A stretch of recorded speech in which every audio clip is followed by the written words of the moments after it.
আপনারা দেখছেন 99 নিউজ বাংলা। বদলাবো আমরা। নমস্কার, 99 নিউজ বাংলায় আপনাদের সকলকে স্বাগত। সঙ্গে আমি শুভ্র। আর শুরুতেই অত্যন্ত গুরুত্বপূর্ণ খবরের দিকে আমরা নজর রাখবো। কল্পতরু মেলা ঘিরে এবার প্রকাশ্যে তৃণমূলের গোষ্ঠীদ্বন্দ্ব। আজ 7 সকালেই দুর্গাপুরের গ্যামন ব্রিজ সংলগ্ন কল্পতরু মেলা ময়দান চত্বরে তৃণমূলের গোষ্ঠীদ্বন্দ্ব প্রকাশ্যে চরম উত্তেজনা এবং কোক ওভেন থানার পুলিশ পৌঁছে পরিস্থিতি নিয়ন্ত্রণে আনে। কিন্তু চরমে উঠেছে রাজনৈতিক তরজা। আপনারা সেই ছবি দেখছেন 99 নিউজ বাংলার পর্দায়। কল্পতরু মেলা ঘিরে এবার প্রকাশ্যে তৃণমূলের গোষ্ঠীদ্বন্দ্ব। গ্যামন ব্রিজে কল্পতরু মেলা ময়দান প্রাঙ্গণে সকাল থেকে কিন্তু চরম উত্তেজনা সৃষ্টি হয় এবং কোক ওভেন থানার পুলিশ পৌঁছে পরিস্থিতি নিয়ন্ত্রণে এনেছে। এই ঘটনাকে ঘিরে চরমে উঠেছে রাজনৈতিক তরজা। আমাদের সঙ্গে সরাসরি টেলিফোন লাইনে রয়েছেন দুর্গাপুর থেকে আমাদের প্রতিনিধি সনাতন গড়াই। আমি সরাসরি সনাতনের গায়ে চলে যাবো। সনাতন, কল্পতরু মেলা ঘিরে এবার তৃণমূলের গোষ্ঠীদ্বন্দ্ব প্রকাশ্যে, অভিযোগ কি রয়েছে, কি আপডেট রয়েছে, একটু যদি বিস্তারিত জানাও। হ্যাঁ দেখো, দুর্গাপুরের যে কল্পতরু মেলাকে ঘিরে তৃণমূলের গোষ্ঠীদ্বন্দ্ব একেবারেই প্রকাশ্যে। স্থানীয় তৃণমূলের কর্মী সমর্থকরা যে কল্পতরু মেলা কমিটি অর্থাৎ দুর্গাপুর সাংস্কৃতিক মেলা কমিটির বিরুদ্ধে তারা ক্ষোভে ফেটে পড়েছেন এবং আজ সকালেও তারা তুমুল বিক্ষোভ দেখান। যারা কল্পতরু মেলা কমিটি আজ সকালেই বসেছিল, তারা যে মেলার যে কাউন্টার অর্থাৎ যারা মেলায় বসবে অর্থাৎ নাগরদোল্লা সহ মেলার দোকান, তাদের জন্য তাদের যে কাউন্টার রয়েছে সেই কাউন্টারে বুকিং এর কাউন্টার, সেই কাউন্টারে মেলা কমিটি বসেছিল। তখনই স্থানীয় তৃণমূল কর্মী সমর্থকরা যায় এবং তাদের সাথে মেলা কমিটির সাথে শুরু করে বচসা। তারপরেই সেই টেবিল উল্টে দেওয়া হয়। তাদের অভিযোগ, অর্থাৎ স্থানীয় তৃণমূল কর্মী সমর্থকদের অভিযোগ যে স্থানীয়দের কোনোদিনই এই মেলাতে নেওয়া হয় না, অর্থাৎ স্থানীয়দের সুযোগ দেওয়া হয় না এই মেলার পরিচালনার ক্ষেত্রে।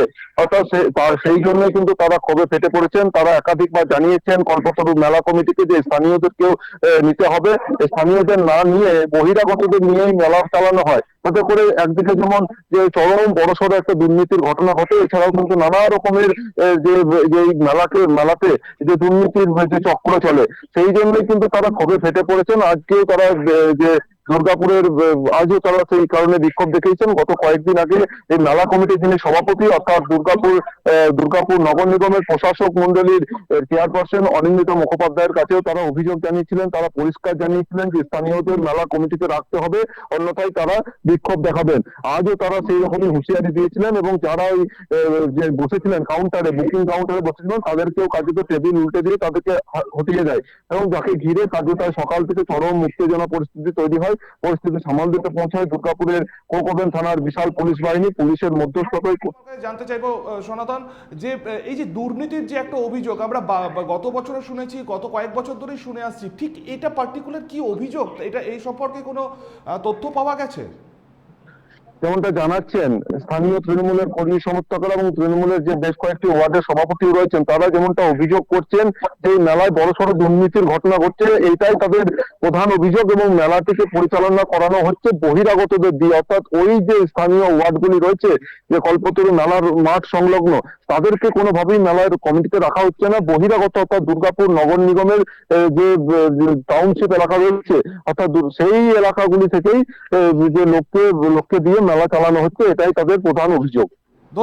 ধন্যবাদ সনাতন। আমরা কথা বলে নিলাম। আমাদের দুর্গাপুর থেকে প্রতিনিধি টেলিফোন লাইনে ছিলেন সনাতন গড়াই। ঠিক যেমনটা জানা যাচ্ছে যে দুর্নীতির একটা অভিযোগ করছে এবং বহিরাগতরা এসে মেলা পরিচালনা করার দায়িত্ব সামলাচ্ছেন, সেটা তারা হতে দেবেন না।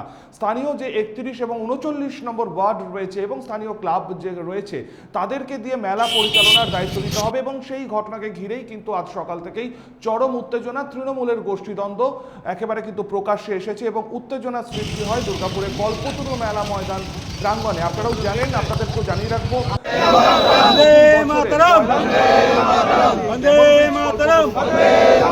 মেলার আয়োজন করা হয় যার দায়িত্বে কিন্তু রয়েছে নগর নিগম এবং সেই মেলা পরিচালনা কার দখলে থাকবে সেই নিয়ে কিন্তু আজকে তৃণমূলের গোষ্ঠীদ্বন্দ্ব।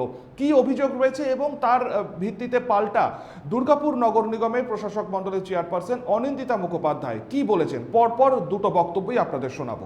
এক তো আমরা সব ডিপিএল অঞ্চলের লোক, 31, 39, 40 আমার লোকাল ছেলে। আমাদের বক্তব্য ডিএমসি থেকে টেন্ডার হোক, সেই টেন্ডার আমরা পার্টিসিপেট করবো আমরা লোকাল ছেলে মিলে, লোকাল ক্লাব মিলে আমরা মেলা করবো। আমরা বড় কথা মানছি না, মানবো না। কারা রয়েছে মেলাতে এখন? অনেক বাইরে লোক আছে, দাদার কাছে কেউ ওদিকে ওরা আসছে ওদিকে করছে বড় কথা মানছে না, মানবো না আমরা। কি তৃণমূলের আপনারা? হ্যাঁ, আমরা সব তৃণমূলের। যারা করছে তারা ওরা হতে পারে, হতে পারে, জানি না। আজকে কি ওরা বসেছিল? হ্যাঁ, ওরা সকালে ওরা কিছু জানে, ওরা বুকিং আরম্ভ করে দিয়েছে। তো আপনারা কি করলেন? না, আমরা এসছি, ওরা নিয়ে পালিয়ে গেছে। ও তো লিগেল কাজ, অনলিগাল কাজ করছে তো। এখন কেউ জানে না, ওরা বুকিং আরম্ভ করে দিয়েছে। কি অভিযোগ রয়েছে আপনার? ওই কিছু না, আমার লোকাল ছেলে আছে, আমার ডিপিএল অঞ্চলে ছেলে আছে। ওরা কোথাকার? ওরা বাইরে, ওই মৈনাক মজুমদার 2014 সালে ডিপিএল দুর্নীতি করে ও ডিপিএল ছেড়ে দুর্গাপুরে পালিয়ে গেছে। সে আবার এসে সে এখানে মাতামি করছে। তাই লোকাল ছেলেকে আমরা পার্টি করছি না। এই জন্য কি আপনারা প্রতিবাদ করেছেন? হ্যাঁ, প্রতিবাদ অনেকবার করেছি।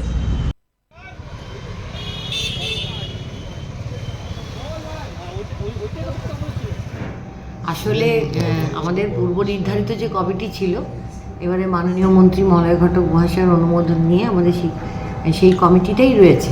কিন্তু যেহেতু ওনারা আজকে এসে আমার কাছে আবেদন দিয়ে গেছেন, আমি ওনাদের বলেছি যে আপনারা যারা যারা যে ক্লাব অংশগ্রহণ করতে চান বা যার নাম আপনারা সাজেস্ট করছেন, আমাকে একটা চিঠিতে লিখে দিয়ে যান, আমি কমিটির কাছে দেব। বা যারা আমাদের এখানে ঠিক করে দেন, অর্থাৎ আমাদের মাননীয় মন্ত্রী আছেন, মলয় ঘটক মহাশয় আছেন, আমাদের অভিজিৎ ঘটক সাহেব আছেন, আমাদের অ্যাডভাইজার আছেন প্রদীপ মজুমদার সাহেব, তো তাদের সকলের কাছে দেওয়া হবে। ওটা দিয়ে ওনারা যা বিবেচনা করবেন বা যেটা সাজেশন দেবেন সেইভাবে আমি ওনাদের কাছে বলবো। যে ওনারা আরেকটা অভিযোগ তুলছে, দুর্নীতির অভিযোগ, বলছে দুর্নীতি হয় বারে বারেই, একটা কমিটির হাতেই কেন রাখা হবে মেলার দায়িত্ব? দেখুন, আমি বিগত 2 বছর ধরে এখানে হয়েছি এবং এটা নিয়ম হচ্ছে যে বাই ভার্চু যিনি এখানে মেয়র থাকেন তিনি এটাতে প্রেসিডেন্ট হন।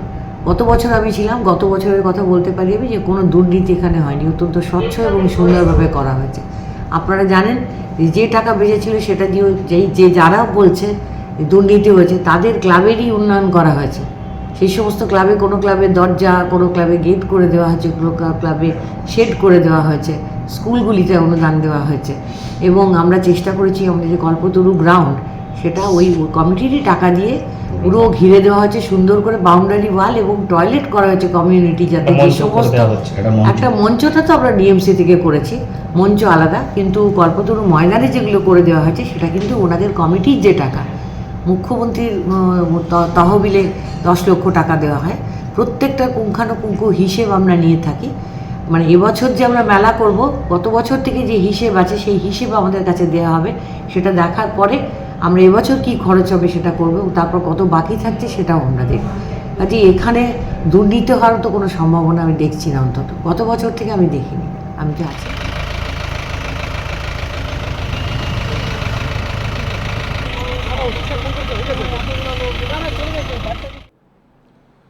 আর এই ঘটনার পরই কিন্তু প্রকাশ্যে একেবারে যেমন তৃণমূলের গোষ্ঠীদ্বন্দ্ব, তার পাশাপাশি কিন্তু রাজনৈতিক তরজাও তুঙ্গে। ঠিক কি বলেছেন দুর্গাপুর পশ্চিমের বিজেপি বিধায়ক লক্ষণ চন্দ্র ঘুড়ই, শুনবো। দেখুন, কল্পতরু মেলা আজকের বিষয় নয়। কল্পতরু মেলা দীর্ঘদিন ধরে, আর একটা বিরাট ধুমাশার পর থেকে এই কাটমানি কারা মেলা চালাবেন তারা এক ছত্র চালাচ্ছেন এবং এত কোটি কোটি টাকার হিসাব তারা দেয় না। তাই গতবারও দুর্নীতির কথা তুলেছিল তৃণমূলের এক কাউন্সিলর, তিনি বিক্ষোভ করেছিলেন, দুর্নীতি হয়েছে। এবারেও সে একই ব্যতিক্রম নয়। তারা বলছে টেন্ডার করতে হবে, ঠিক কথা বলেছেন, স্বচ্ছতাকে টেন্ডার করুন। টেন্ডার না করে কোনো এক গোষ্ঠী, আর এই মেলাতে এই সময় বিভিন্ন আমাদের দোকানদানি হয়, বিরাট অঙ্কের টাকা তোলা হয়, সাধারণ মানুষেরা, গরিব মানুষেরা প্রকৃত পায় না, কাটমানি দিয়ে পরে ওখানে মেলা দোকান করে এবং বিরাট টাকার অঙ্ক ওখানে লেনদেন হয়, তার হিসাব দীর্ঘদিন দেওয়া হয়নি। গতবার বিক্ষোভ হয়েছে, এবারেও বিক্ষোভ হয়েছে। আমি এসডিওকে বলবো, আগে বলেছিলাম, এবারেও বলবো, স্বচ্ছ থাকলে সকলকে ডাকুন, এলাকার যারা ক্লাব ডাকুন, জনপ্রতিনিধি ডাকুন। স্বচ্ছতা রাখতে গেলে সত্যি দুর্গাপুর উন্নতি চান, মেলা সুন্দর করতে চান, স্বচ্ছতা আনতে চান, তারা বসে আলোচনা করে টেন্ডার ডেকে পরে মেলা হোক, মানুষের মেলা হোক, সকলের মেলা হোক। আর এই মেলাটা তৃণমূলের কয়েকজন গোষ্ঠী, কয়েকজন নেতা তার টাকা খাওয়ার জন্যে এই মেলা করছেন। এই মেলা ইতিমধ্যেই প্রতিবাদ শুরু হয়েছে। আগামী দিনে এই প্রতিবাদ আরও গর্জে উঠবে, আরও বিক্ষোভে পরিণত হবে, তাহলে অশান্তি হবে। আর অশান্তি হলে দায়ী থাকবে তৃণমূল কংগ্রেস, দায়ী থাকবে মেয়র, দায়ী থাকবে মন্ত্রী, দায়ী থাকবে তৃণমূল কংগ্রেস। এখনকার মতন এই পর্যন্তই। পরবর্তী নিউজ আপডেটের জন্য আপনাদের নজর থাকুক শুধুমাত্র 99 নিউজ বাংলায়।